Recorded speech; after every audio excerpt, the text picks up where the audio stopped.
దగ్గరకు వచ్చాము. చినుకులు పడుతూ ఉన్నాయి. ఇదిగో చూడండి, ఇది సముద్రం. ఇదిగో చూడండి, ఈ సముద్రం పాయలు చూడండి ఎలా చిలిక. ఇదిగోండి, ఇది ఏరు చూడండి, ఇది ఎన్ని చిలికలుగా మారిందో. ఇదిగోండి, సముద్రం అలలతోటి ఎలా కూసేస్తా చూడండి, ఎన్ని కాలువలుగా మారాయో చూడండి. అటువైపు చాలా ఉన్నాయి. ఇదిగోండి, అక్కడ ఇసుక ఎండింగ్ కనిపిస్తుంది కదా, ఇదిగోండి అటు ఒక చీలిక ఏర్పడింది.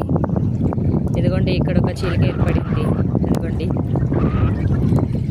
ఇదిగోండి ఇది ఒకటి.